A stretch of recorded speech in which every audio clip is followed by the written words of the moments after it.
Welcome to Motivated to Lead podcast, helping you become a better leader. I'm your host, Mark Klingsheim. Hi, everyone. Thanks again for joining us for our podcast this week. My name is Mark Klingsheim with SEMA Partners. Each week, we interview leaders and they share lessons learned from their careers. Our goal is to help you become a better leader. If you're new to this podcast, I encourage you to subscribe and also go back and listen to some of our previous episodes. This week, we're going to be looking back at an early episode in our podcast, episode 39, with Randy Haykin. Randy is a serial entrepreneur, angel investor, educator.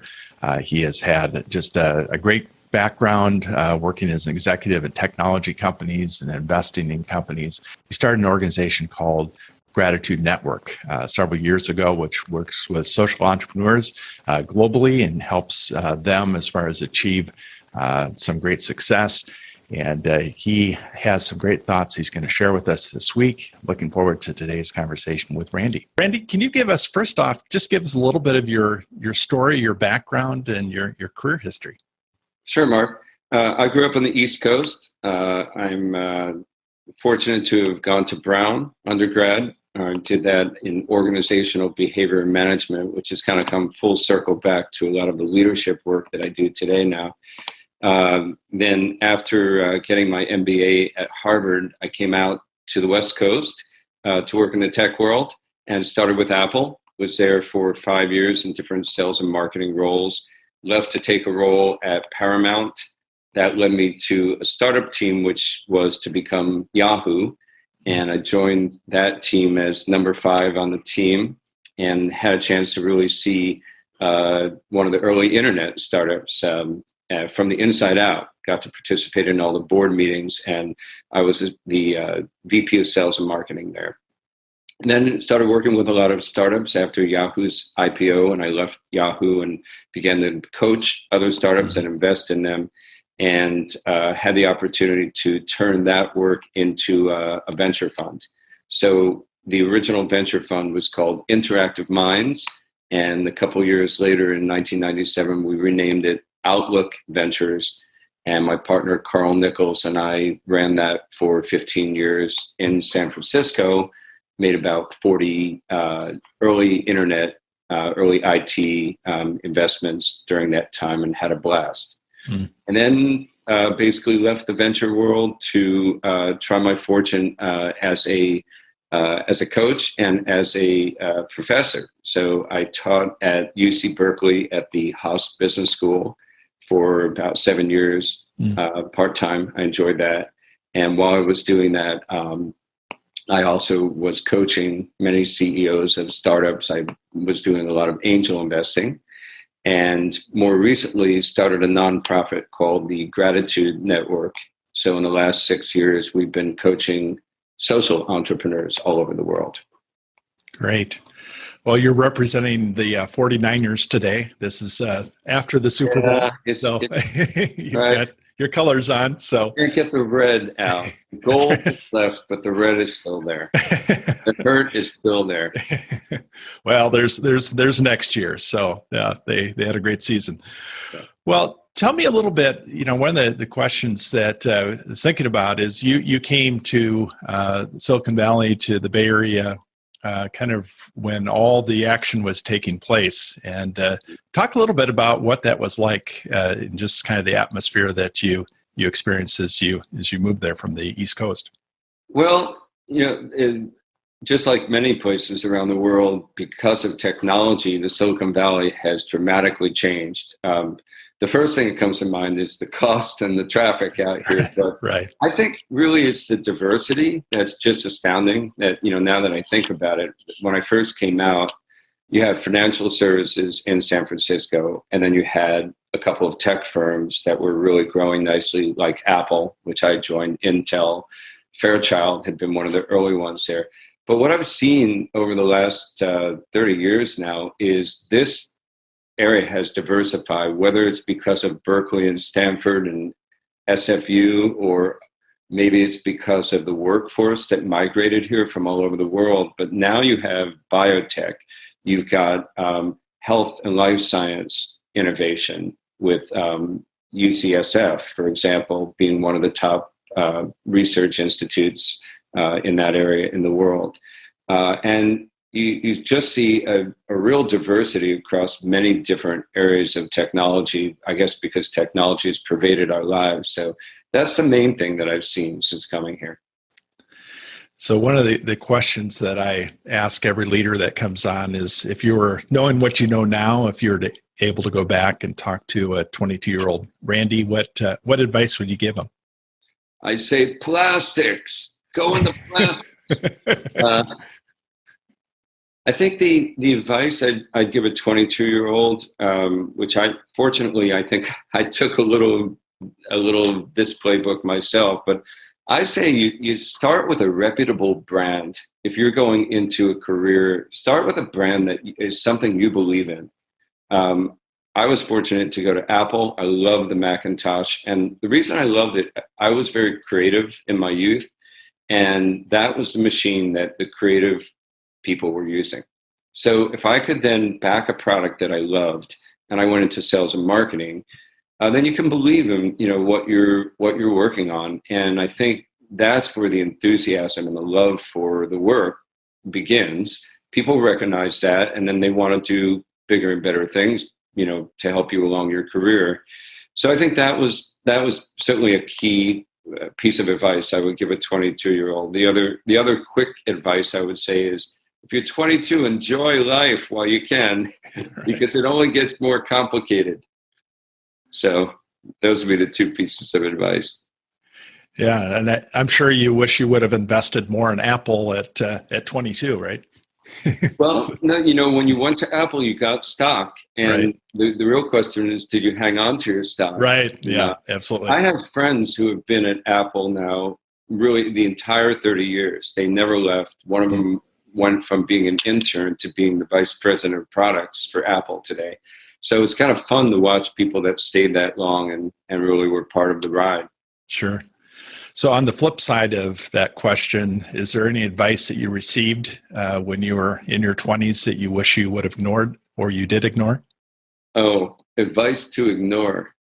Advice I got coming out of school is you should go into consulting. That would be, you're smart. You get a variety of projects, or maybe investment banking. That would be a good place. But what I learned when I really got out there is, if you have an entrepreneurial spirit, you could start certainly with consulting. There are some great leaders today that have come out of Bain and McKinsey and some of these other amazing firms, but there's no substitute for street smarts. And I'm telling you, sitting in the original board meetings for Yahoo and listening to Mike Moritz from Sequoia and a couple of the earlier board members, just phenomenal education. Actually trying to figure out the business model for Yahoo, which essentially was banner advertising when there was none, and working with Jerry Yang to work on the details of what would become a huge business model, a multi-billion-dollar business model. That was fun, and there's nothing that substitutes for that experience. That's what I would say.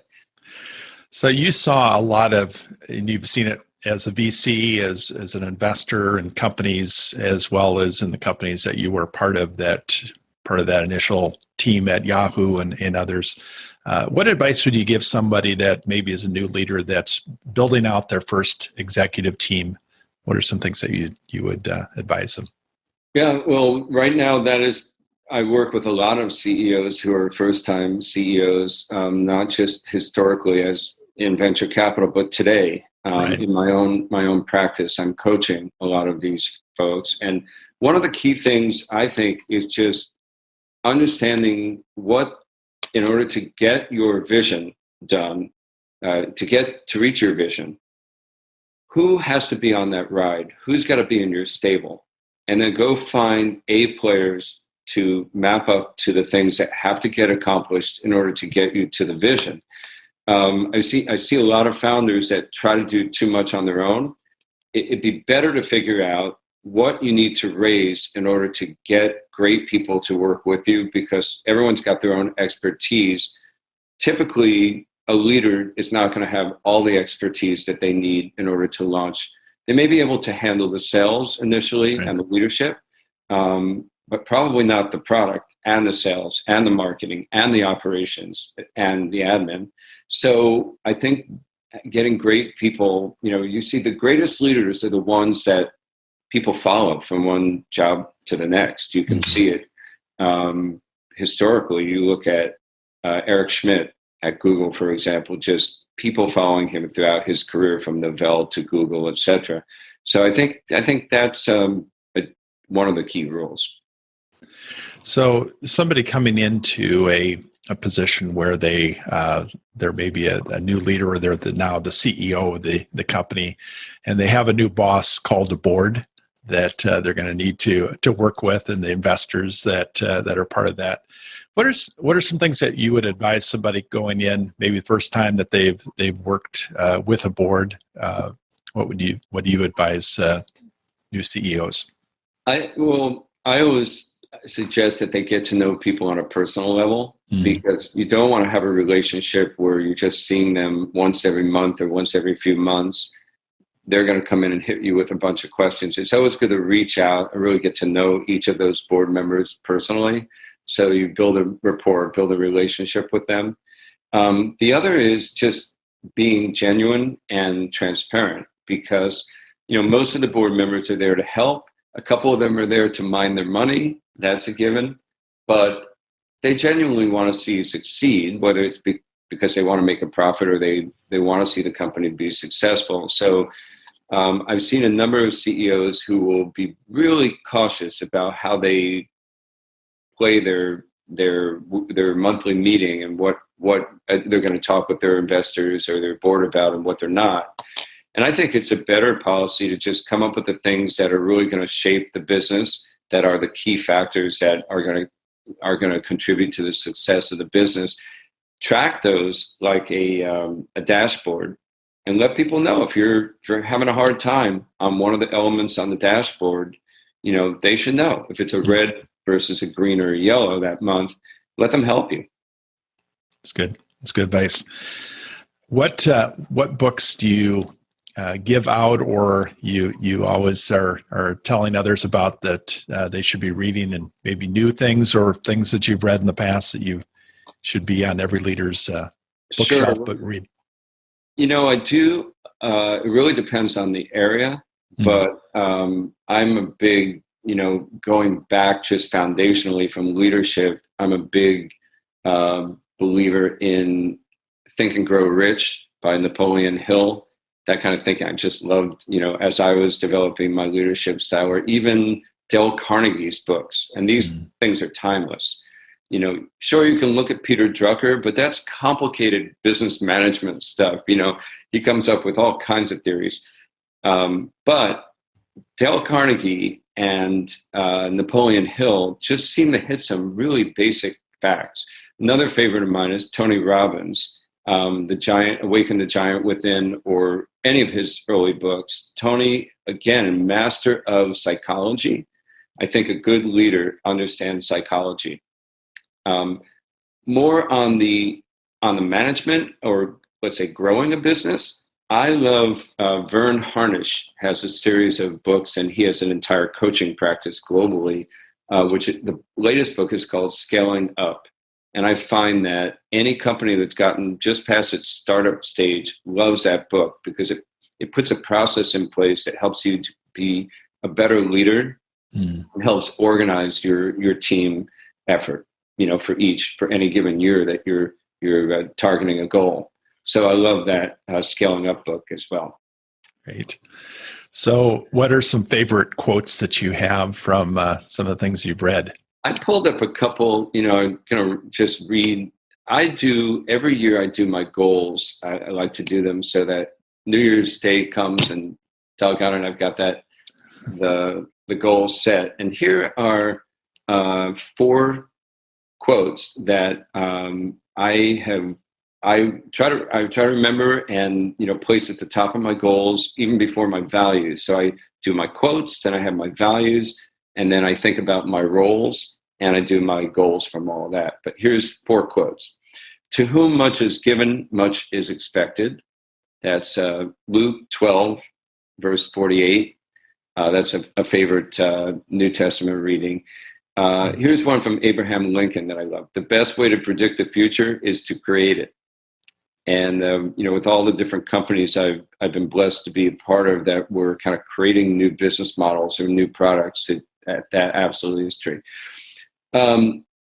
A partner that started the Gratitude Network with me, named Guru Singh. He's a yogi and he teaches in Los Angeles. I'll never forget, he said to me, to be in the present moment, to be in the present, you have to forgive your past and faith your future. And then lastly, a great Zig Ziglar quote, the negative thinker sees a difficulty in every opportunity. A positive thinker sees an opportunity in every difficulty.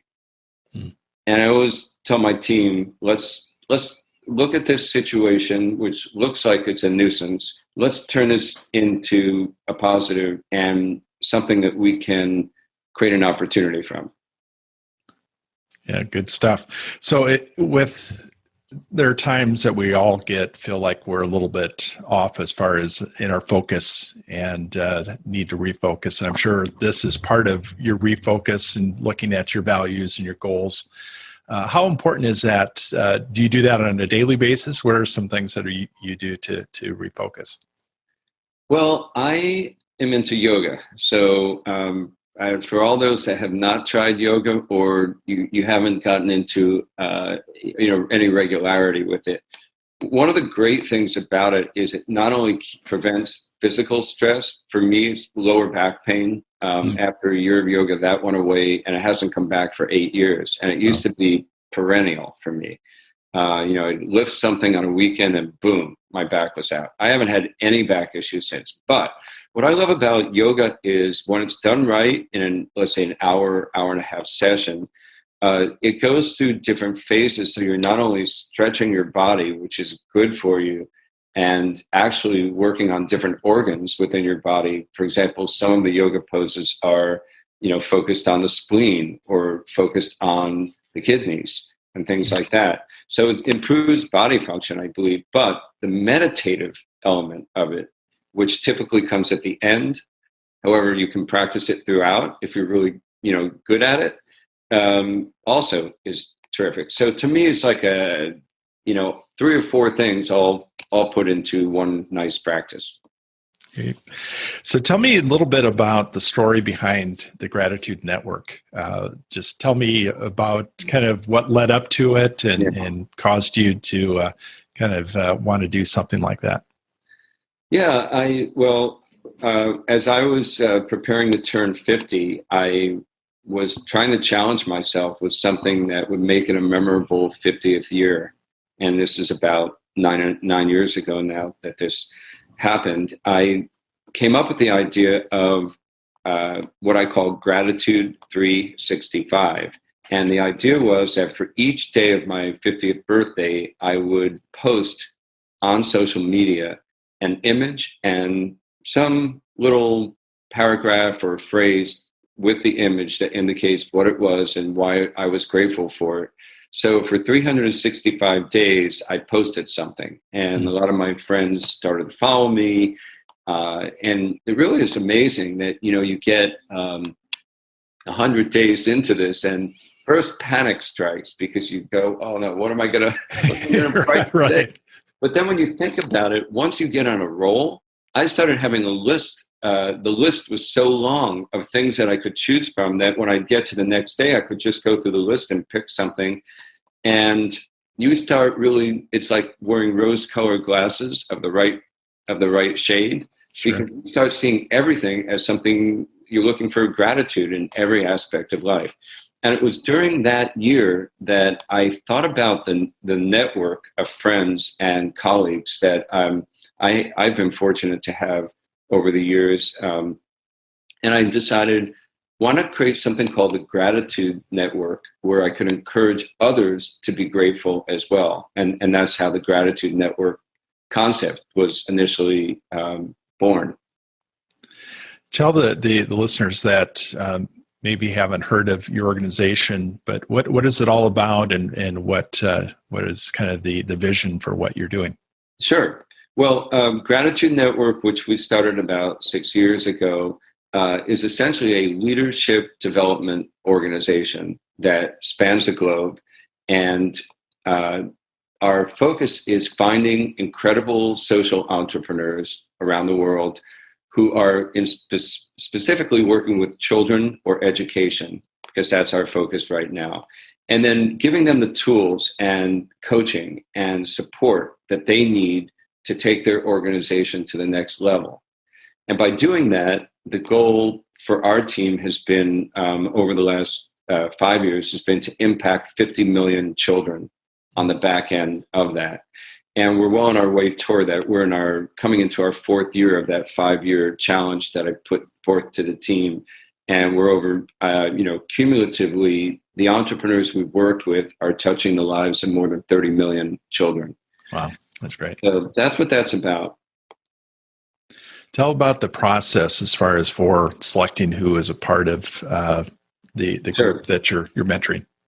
Yeah, when we 5 years ago, when we first began our focus on education and children, that year I think we selected 4 fellows, 4 winners. We call them gratitude winners. But as this evolved now, 5 years later, we this year for 2020 chose 30. So the applications come from all over the world. We basically have partnerships with a number of other social innovators who have feet on the ground around the world and have good reach. And they put the word out each year when our application process is open. Last year, we received 1,300 applicants from around the world, and we chose 30 from those 1,300. So it's a very selective process, but the people we end up working with are the most passionate, vision-oriented change makers that you can imagine. And that excites the coaches that we end up matching them to, because the coaches who are highly skilled executive coaches from all over the country. And in fact, we have a few that are outside the country now. We have 32 coaches that we match. And those coaches have a career of coaching, but in many cases, they've never encountered this kind of a passionate social entrepreneur who wants to really change the plight of underserved children. Yeah, it's very cool. So it's really amazing watching when we match the coaches up to the fellows. The sparks start to fly, and then they get to work together for a year as part of our program. Tell a little bit about you're doing something entrepreneurial with a wine business that is impacting your nonprofit. Tell us a little bit about that. Sure. The year that I started Gratitude Network, I also, because of my interest in wine and food, my wife and I started something called Entrepreneur Wines. And it's a brand. There is no physical location. There is no physical winery. However, the year or two after we started, we were introduced to a phenomenal winemaker. I think, in my mind, he's one of the top 10 in Napa right now. So Kirk Bengi, who joined us a couple of years into the project, has been producing with us for almost 10 years now, a Chardonnay, a Pinot Noir, and a Cabernet. And all of that is from Sonoma or Napa vineyards. Kirk, who grew up in Oakville, which is sort of ground central for Napa, he knows all of the landowners in Napa and Sonoma, so he's been able to get us into really exclusive vineyards. And then we produce only a few hundred cases a year, so it's very, very small, limited production, and only sold to club members who have joined over the years. Now, all of the profits, and initially 25% of the top line, go to the Gratitude Network. So the winery has been 100% philanthropic from day one, mostly because a friend said, well, you're doing 2 projects here. You're doing the Gratitude Network and you're doing a winery. How are you going to bring those 2 together? And it occurred to me that my wife and I were not out to make money doing our winery. We were out to create relationships and draw. So it's been a perfect draw. I guess you could call it the social lubricant, for getting other couples to recognize what they're grateful for and to connect them to the gratitude network. So the two have really worked very well together. Yeah, very, very cool. So you're in an area where technology is definitely prevalent. Any technology that you use on a regular basis that has made you more productive or your life better? Wow.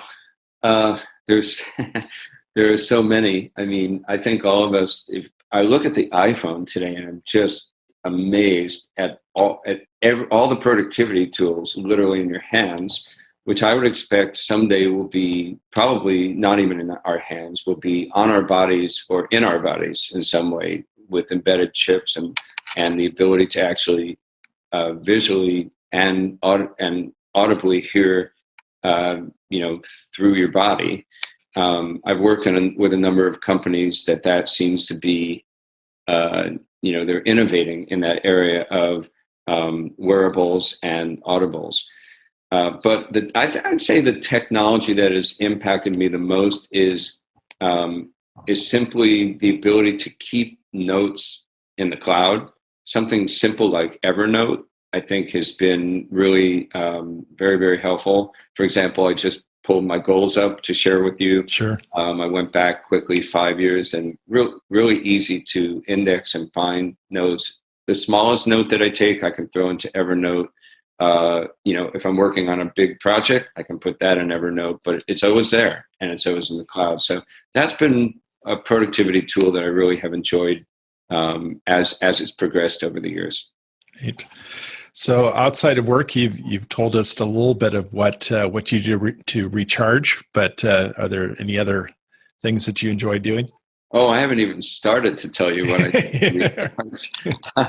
The first thing is I have 3 beautiful young women that my wife and I have raised, my 3 girls, and they are 2 of them are married and one is getting married this summer. So I have 2 grandchildren already and a third on the way, and they're so much fun. So that's definitely one passion.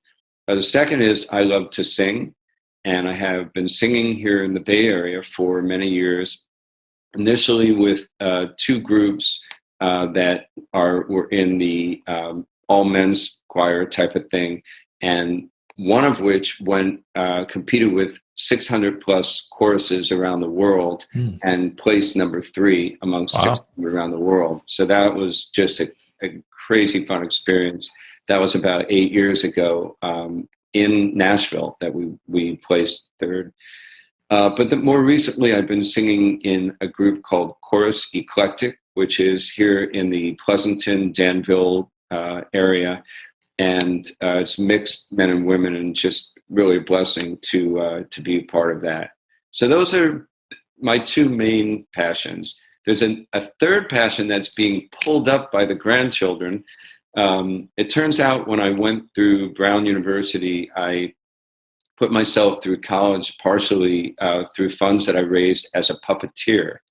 So I have been doing puppetry for many years, but kind of set it aside mostly because it wasn't too cool for meeting women.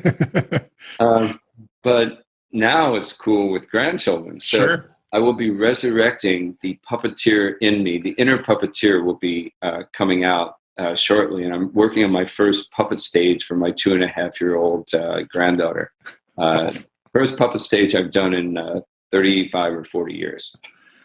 Well, fun. Maybe you'll have to videotape. I've got grandsons, so they're all 5 and under. We've got 5 of them. So yeah, 5. You can come and entertain them. So yeah, it's fun. What parting advice would you give a new leader, or somebody that's maybe part way through their career? One of the big pieces of leadership advice I've learned is when you surround yourself with peers. We used to call it mentorship. It's expanded now. Something that I've been very involved in the last 3 years is called Vistage. And Vistage is all over the world. They've been around 55 years. I'm a Vistage Chair. I chair a group of 16 CEOs here in the Bay Area. We meet monthly. That allows them the power of the group. And I think I'm a real strong believer in tapping peers and not reinventing the wheel, even with simple leadership things that you would think, it's a problem I have, nobody else has. And sure enough, everybody else, Sure. by sharing your challenges and your opportunities with other peers, other leaders, I just think it's a great way to expand yourself as a leader and also to just be a better decision maker. It's good. Well, if somebody wanted to learn more about some of the things that you're working on and the Gratitude Network, how would they find that information? I made it easy for everyone. You go to my last name.net, HAYKIN.net. And as a bonus, I will tell you, I not only have all my personal interests, all my work-related things on Haykin.net, but if you look up in the top right menu, you'll see a section on philosophy. And in that, I have posed 6 questions that I would challenge anyone watching this video to go to Haykin.net, HAYKIN.net, go up to the top right menu, choose philosophy, and fill out your answers to my philosophical questions about life, some of which are quite amusing. Well, good. I'll encourage everybody to do that. And Randy, it's been a lot of fun and definitely have enjoyed our conversation. And I know your thoughts today are going to be helpful to those that are listening. Thanks, Mark. I think it's great that you help share the word like this with people and allow us to learn from each other. So thank you. Thank you for listening to the Motivated to Lead podcast. Please subscribe on iTunes. You can also see a video version of this interview at motivatedtolead.com. This podcast is brought to you by SEMA Partners, helping you find your next great leader.